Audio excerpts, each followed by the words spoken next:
মহাসাধক সৃষ্টিৰ মহানায়ক জগত সভাত বিলালাবাণী নতুন দিনৰ নতুন প্ৰাণৰ তুমি নতুন দিনৰ নতুন প্ৰাণৰ নতুন দিনৰ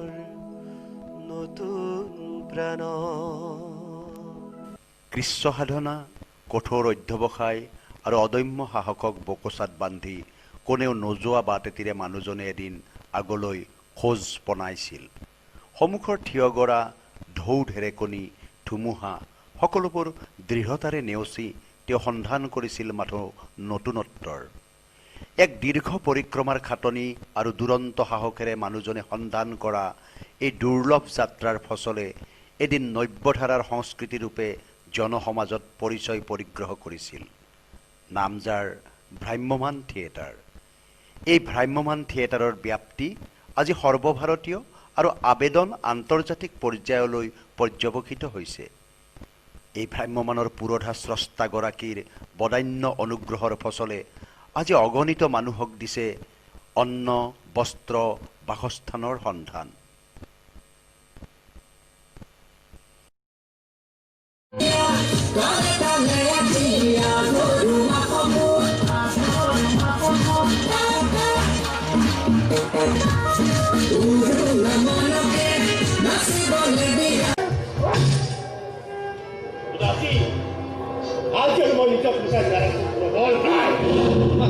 নটৰাজ থিয়েটাৰ এটি যুগ নটৰাজ থিয়েটাৰ এটি সুৰ যি প্ৰাণত বাজে হত জনতাৰ যি প্ৰাণত বাজে হত জনতাৰ দিন প্ৰতিদিন গুণ গুণ গুণ দিন প্ৰতিদিন গুণ গুণ গুণ দিন প্ৰতিদিন গুণ গুণ গুণ 1963 চনৰ 2 অক্টোবৰ সেইদিনাই তেওঁ জন্ম দিছিল নটৰাজ থিয়েটাৰৰ ঢল বান্ধি দৰ্শক আহিছিল নটৰাজৰ প্ৰেক্ষাগৃহলৈ এক উৎসুক পৰিৱেশ এই নটৰাজক লৈয়ে অৰঙে দৰঙে ঘূৰি তেওঁ চৌদিশে বিলাইছিল সংহতি আৰু সংস্কৃতিৰ গৌৰৱময় সুবাস 61 চনৰ 2 অক্টোবৰটো মনত পৰিলে মোৰ গাত এটা নতুন শিহৰণ আহে মই হঠাৎ এটা নতুন পৰিকল্পনা লৈ পেলালোঁ যাৰ নাম ভ্ৰাম্যমান থিয়েটাৰ সবেইতো যোগাৰ হৈয়ে গ'ল শিল্পী আহিল টেকনিক আহিল ছেটিং আহিল আজি চব মিলি একেলগে দেখুৱাৰ সময়ত দৰ্শকে কিদৰে মোক গ্ৰহণ কৰে গতিকে এটা মনৰ ভিতৰতে উখল মাখল পৰিস্থিতি তাতকৈ ডাঙৰ কথা মই প্ৰথম যেতিয়া ষ্টেজখন বনাইছিলোঁ ৰিভলভিং ষ্টেজ বনাইছিলোঁ দুখন ষ্টেজ এখনত অভিনয় হয় আৰু আনখনত সজাই থাকে এই নাটকখন শেষ হ'লে সিফালৰ পৰা ঠেলি দিয়ে চলি থকাখন গুচি যায় সজাই থোৱাখন আহি যায় এই ঠেলি দিয়া চিষ্টেমটোৰে মই প্ৰথম আৰম্ভ কৰিছিলোঁ ঠেলি দিয়াতে তেতিয়া চকাবিলাক আছিল গাড়ীৰ টায়াৰৰ চকা অসমৰ সমাজ জীৱন সাংস্কৃতিক ক্ষেত্ৰ অৰ্থনৈতিক প্ৰগতিৰ পৰিকাঠামোক সমৃদ্ধ কৰিছে এই ভ্ৰাম্যমানে এই ভ্ৰাম্যমানে অগণিত অনুষ্ঠান প্ৰতিষ্ঠান বিদ্যা মন্দিৰ গঢ়ি ভ্ৰাম্যমান আজি জাতিৰ হিয়াৰ আমঠু হৈছে, চহকী কৰি তুলিছে নাট্য সাহিত্যৰ অক্ষয় পৰিমণ্ডলৰ গভীৰ আয়তনক। চৌদিশৰ উন্মাদ ভঙা গঢ়া আৰু বিশ্বাসহীনতাই সৃষ্টি কৰা দুঃসময়ত ভ্ৰাম্যমানে বিলাই দিছে সংহতিৰ আশাভৰা বতৰা। অসমৰ এই ভ্ৰমণ এটা পৃথিৱীত ক'তো নাই। মই এতিয়া বৰ্তমান পাকঘৰত আছোঁ, আমাৰ থিয়েটাৰ পাকঘৰত। এই পাকঘৰত কিমানবিলাক মানুহে কাম কৰি আছে, তেওঁলোকে ৰান্ধি বাঢ়ি দিয়া বস্তু আমি খাওঁ আৰু আমাক ভাত দিছে কিন্তু সেইজন মানুহে। গতিকে বহু যুগ ধৰি অসমত ভ্ৰমণ থিয়েটাৰ চলিয়ে থাকক মানুহে। ये आज हमारा सौभाग्य है कि और दुख भी हो रहा है कहीं ना दिल में कहीं छुपा हुआ दुख। आज तक जो सिर्फ हमारा था वो आज हम लोगों का नहीं रहा, सारे हिंदुस्तान का हो चुका है। मोबाइल थिएटर आज सिर्फ आसाम का नहीं है, ये सारा हिंदुस्तान का प्रॉपर्टी हो चुका है, हिंदुस्तान का गौरव बन चुका है। कॉमर्शियल फिल्म में जाने के लिए ही मैं एनएसडी आया था। ভ্ৰমণ থিয়েটাৰৰ জনক নিশ্চিত যি এটা মাধ্যম সৃষ্টি কৰিলে, এই মাধ্যমটোৰ জৰিয়তে বহুত শিল্পীৰ হাত মুকলি হৈছে। লগতে অসমৰ বিভিন্ন কলেজ, বিভিন্ন স্কুল, বিভিন্ন লাইব্ৰেৰী, নামঘৰ আৰু ধৰ্মীয় অনুষ্ঠান এটা খুঁজি টনকীয়া হৈছে। এনেকৈ অসমত চৰকাৰে ইমান কৰিব পাৰে যিমানখিনি ভ্ৰাম্যমান থিয়েটাৰ কৰিছে।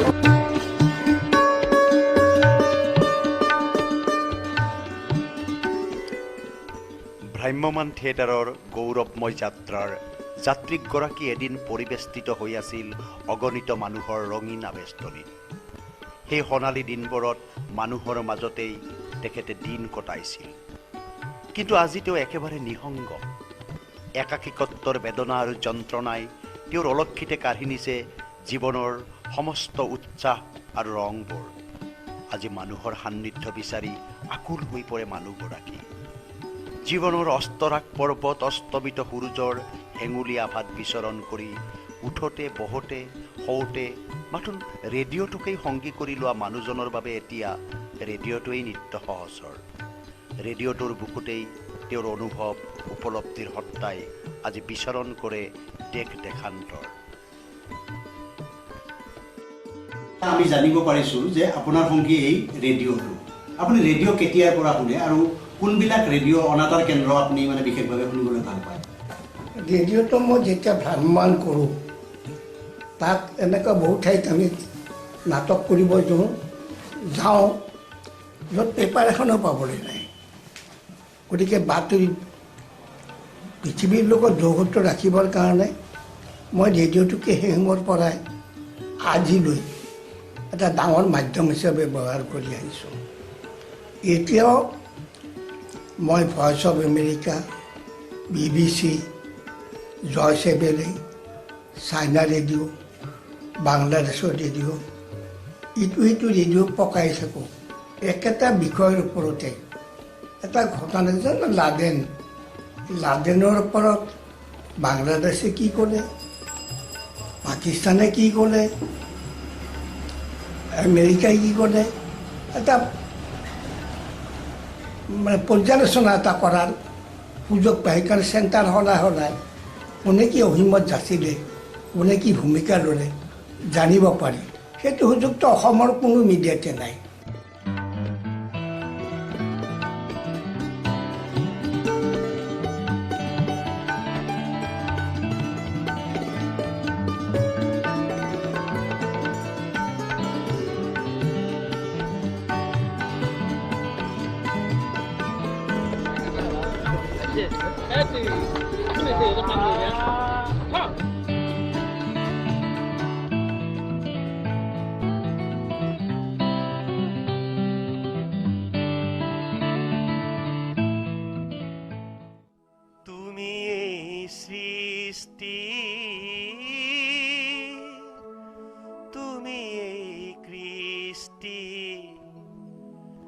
তুমি এই সৃষ্টি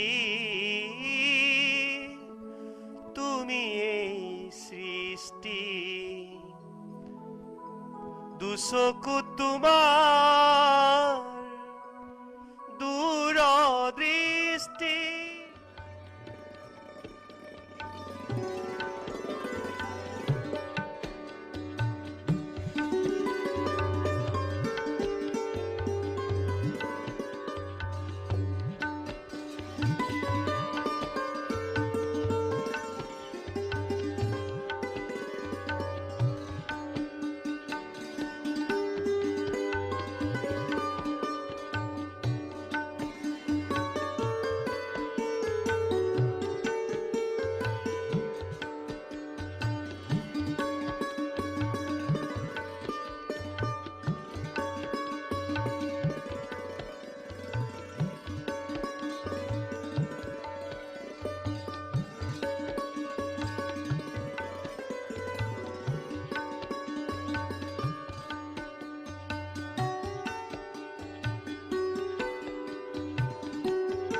অসমৰ নহয় ভাৰতৰ নহয় পৃথিৱীৰ এগৰাকী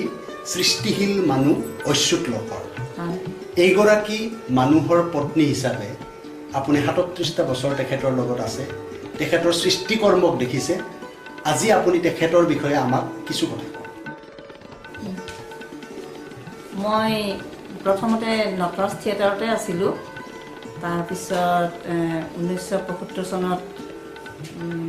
আমাৰ বিয়া হৈছে তাৰপিছত মানে আগতেতো যি পাইছোঁ তেখেতক দেখি বা তেখেতৰ যি মানে কাম তেখেতৰ ব্যস্ততা তেখেতৰ ব্ৰেইন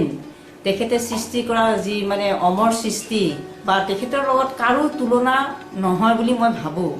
কাৰণ তেখেতে একো কাম নাজানাকৈ নাথাকে একো কাম নকৰাকৈ নাথাকে ইমান ব্যস্ততাৰ মাজত এজন প্ৰযোজকে গোটেই দিন গোটেই ৰাতি খাটিও তাৰ মাজত নাটক লিখিছে ডেন্স ড্ৰামা লিখিছে গান লিখিছে বা সৃষ্টি কৰিছে হয়তো ষ্টেজখনৰ কথাই ভাবিছে নহয়তো কিবা টেকনিকেলৰ কথাই ভাবিছে নহয়তো তাৰ মাজতে কোনোবা এজন মিস্ত্ৰীক মাতি আনিও কথা পাতিছে মই নিজে নিজে আচৰিত হওঁ যে ব্ৰেইনত ইমান ষ্টক কেনেকৈ থাকিব পাৰে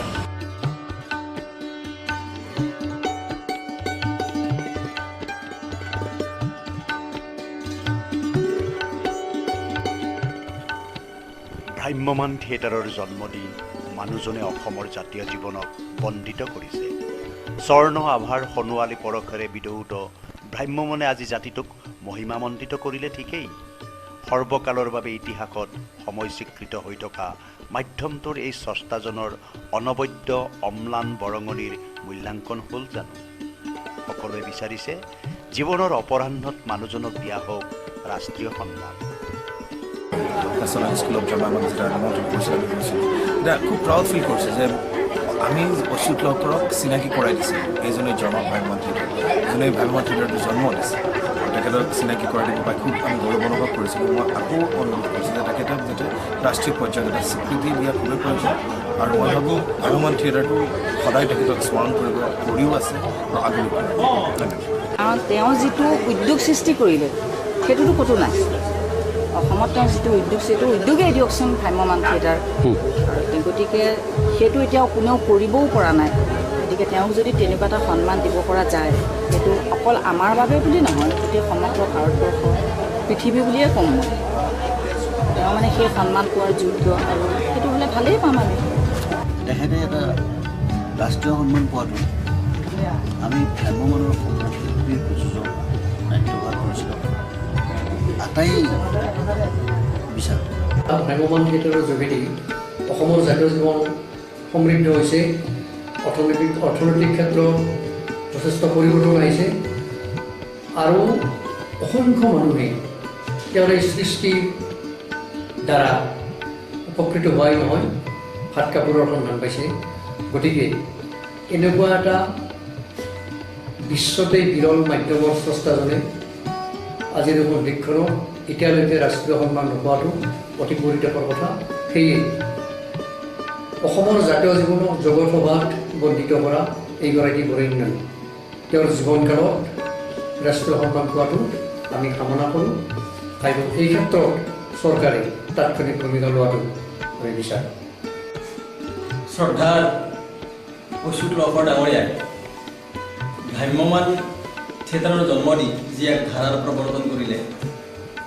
যি অকল অসমতে নহয় অসমৰ বাহিৰতো প্ৰশংসিত হৈছে অসমৰ সাংস্কৃতিক জগতত তেখেত এক মহিৰুহ তেখেতৰ প্ৰতি মই গভীৰ শ্ৰদ্ধাশীল আৰু তেখেতৰ প্ৰতিমূৰ্তি সাজি তেখেতৰ হাতেদি উন্মোচন কৰাটো আছিল এজন মহান শিল্পীৰ প্ৰতি মোৰ নিচিনা এজন সাধাৰণ শিল্পীৰ শ্ৰদ্ধা নিবেদনৰ এক প্ৰয়াস এইটো মানে আচলতে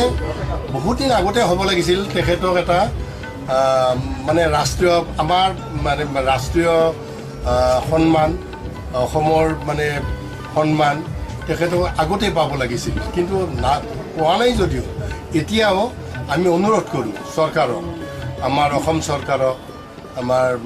ভাৰত চৰকাৰক যে তেখেতক ৰাষ্ট্ৰীয় পুৰস্কাৰ দিব লাগে মই প্ৰথমতে পথাৰ গুৱাহাটীৰ সমূহ কৰ্মকৰ্তালৈ মোৰ হিয়া ভৰা অলপ জনাইছোঁ তেখেতসকলে যে ভ্ৰাম্যমাণৰ জন্ম তাৰিখটো মনত ৰাখিছে আমি এনে এখন ৰাজ্যত জন্মিছোঁ যিখন ৰাজ্যৰ মানুহে ভ্ৰাম্যমাণ বুলি এখন মোৰ এখন সুকীয়া সমাজ আছে আমাৰ বহুত ভ্ৰাম্যমাণত আজি নাট্য দল আছে শিল্পী আছে প্ৰযোজক আছে বোধহয় তেওঁলোকৰ মনত ৰখা নাই যে 2 অক্টোবৰটো তেওঁলোকৰ জন্ম তাৰিখ কিন্তু তাৰ মাজতে আপোনালোকে যে এই ভ্ৰাম্যমাণৰ জন্ম তাৰিখটো মনত ৰাখিছে ই এটা শলাগৰ বিষয় এটা সচেতন জাতিৰ এটা উদাহৰণ তাৰ বাবে মই আপোনালোকক ধন্যবাদ জনাইছোঁ শক্তিশালী গণমাধ্যম ৰূপে স্বীকৃত ভ্ৰাম্যমাণ থিয়েটাৰৰ জনক অচ্যুত লহকৰদেৱক আজি ভ্ৰাম্যমাণ থিয়েটাৰৰ 50 বছৰীয়া জয়ন্তীত তেখেতৰ অনবদ্য অৱদানক আমি শ্ৰদ্ধাৰে সোঁৱৰণ কৰিছোঁ আৰু আমি অভিনন্দন জনাইছোঁ এই মাধ্যমটোৰ লগত জড়িত সমূহ শিল্পী কলাকুশলী প্ৰযোজক নাট পৰিচালক আমি সকলোৱে কামনা কৰিছোঁ অচ্যুত লহকৰদেৱৰ এই অৱদান ৰাষ্ট্ৰীয় পৰ্যায়ত আন্তৰ্জাতিক পৰ্যায়ত স্বীকৃত হোক ভ্ৰাম্যমাণ থিয়েটাৰ উজ্জীৱিত হৈ উঠক ৰংখনা জীৱনৰ জোনাকিবা ৰংখনা জীৱনৰ জোনাকিবা হেৰুৱা সপোন দি থক কৰি মেলিছো জীৱন না হেৰুৱা সপোন দি থক কৰি মেলিছো জীৱন না জীবন নাটৰ ভাওৰি আমি জীবন নাটৰ ভাওৰি আমি আছে সৃষ্টিৰ দুখনীয়া আছে সৃষ্টিৰ দুখনীয়া